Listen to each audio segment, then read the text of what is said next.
침묵 이후에 남은 것. 김현경에 관한 기록. 김현경은 예민한 사람이었다. 그는 작은 소리에도 잠에서 깼고 벽 너머에서 들려오는 이웃의 발소리에도 귀를 기울였다. 사람들은 그를 신경이 곤두서 있는 사람이라 불렀지만 그는 알고 있었다. 그것은 불안이 아니라 깨어있음에 가까웠다는 것을. 숲속에서 풀을 뜯다 고개를 들어 바람의 방향을 읽는 사슴처럼 그는 늘 세계의 기척을 먼저 느끼는 쪽에 가까웠다. 20대의 현경은 신앙인이었다. 그는 하나님을 의심하지 않았고 교회를 의심하지도 않았다. 예배는 그의 일상에 깊숙이 스며 있었고 기도는 습관이 아니라 생존의 방식이었다.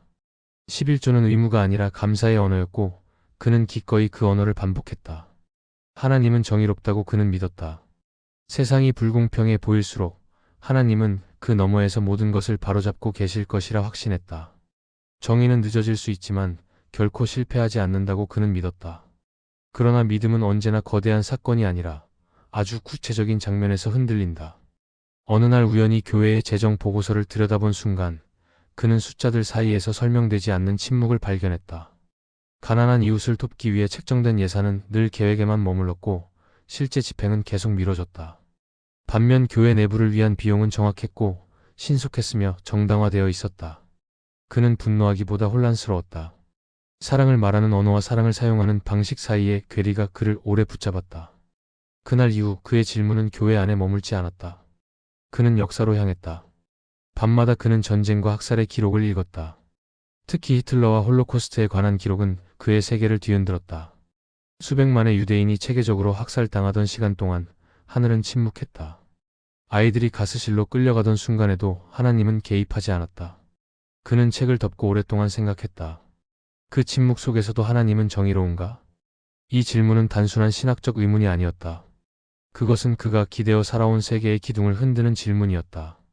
만약 하나님이 정의롭다면 그 정의는 언제 작동하는가? 죽은 뒤에야 완성되는 정의는 살아있는 동안의 절망 앞에서 어떤 의미를 갖는가? 사후의 심판이 현재의 학살과 고통을 설명할 수 있는가?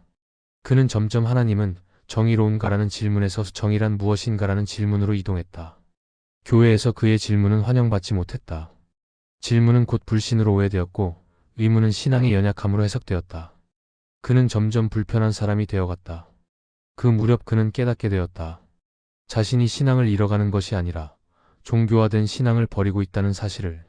그가 말하는 사로잡힌 영혼이란 질문하지 않는 믿음, 조건화된 구원, 천국을 보상으로 삼는 거래적 신앙, 예수를 목적이 아니라 수단으로 사용하는 태도였다.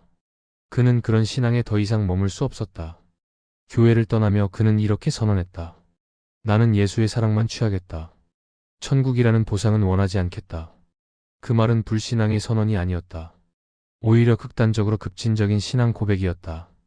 그는 사랑을 사랑 그 자체로 남기고 싶어 했다. 보상을 위해 사랑하는 것이 아니라 사랑이기 때문에 사랑하는 세계를 그는 포기할 수 없었다. 신앙을 떠난 이후 그의 삶은 조용해졌지만 질문은 더 깊어졌다. 그는 죽음과 사후 세계에 대해 다시 생각하기 시작했다. 천국과 지옥이라는 이분법적 구조가 더 이상 그의 질문을 감당하지 못했다. 그는 불교 서적을 읽기 시작했고 거기서 낯설지 않은 사유를 발견했다. 집착이 고통을 낳고 집착을 놓는 것이 해탈이라는 가르침은 그의 내면에서 오래 울렸다. 그는 깨달았다. 자신이 신앙에서 느꼈던 불편함은 어쩌면 지나치게 사후 세계에 집착한 구조 때문이었을지도 모른다는 사실을. 어느 날 그는 당직을 서던 밤에 동화를 쓰기 시작했다. 잠을 아끼며 두세 권의 동화를 써내려갔다. 동화는 그에게 도피가 아니었다. 그것은 새로운 언어였다. 교리가 아닌 이야기, 명령이 아닌 은유, 심판이 아닌 선택, 설교가 아닌 질문. 그는 더 이상 설명하는 사람이 아니라 열어두는 사람이 되고 싶었다. 그가 썼을 법한 동화 중 하나는 이런 이야기였을 것이다. 어느 마을에 매일 종을 치는 사람이 있었다. 사람들은 종이 울리면 모여들었고 종이 울리지 않으면 불안해했다. 종은 마을의 중심이었고 종을 치는 사람은 그 중심을 지키는 역할을 맡고 있었다. 어느 날 한 아이가 묻는다. 왜 종을 치나요? 종을 치던 사람은 대답하지 못한다. 그는 단지 종이 울리지 않으면 사람들이 불안해할까 봐 종을 쳤을 뿐이었다. 그 동화에서 종은 종교이자 제도였고 의무화된 신앙의 상징이었다. 종은 사람들을 모으는 데에는 능숙했지만 사람들을 깨어있게 하지는 못했다. 그는 이렇게 생각했을 것이다. 종은 사람을 모으기 위해 울리는 것이 아니라 사람이 스스로 깨어 있도록 하기 위해 울려야 한다. 그러나 현실의 종은 사람을 깨우는 대신 묻고 있었다. 그는 그 종을 더 이상 칠 수 없었다. 그가 바라는 세상은 분명했다. 구원이 조건이 아닌 관계인 세상, 사랑이 보상의 수단이 되지 않는 세상, 선행이 기록되지 않아도 의미 있는 세상, 신의 이름이 인간의 탐욕과 배타성을 정당화하지 않는 세상. 그는 천국을 거부한 것이 아니었다. 천국을 거래 대상으로 만드는 인간을 거부했을 뿐이었다. 김연경이 끝내 바라는 것은 단 하나였다. 아무것도 약속하지 않아도 그래도 사랑할 수 있는 세계. 그 세계에서는 종이 울리지 않아도 사람들이 선하고 신의 이름이 없어도 약자가 보호받으며 구원을 말하지 않아도 서로를 버리지 않는다. 죽음 이후의 세계가 어떠하든 그것이 지금 이 순간의 윤리를 대신하지 않는 세계. 사람들은 그를 신앙을 잃은 사람이라 불렀다. 그러나 그는 그렇게 생각하지 않았다. 그는 오히려 값싼 구원과 값싼 정의를 거부한 사람이었다. 그가 울리지 않은 종은 여전히 울리지 않은 채로 남아있다.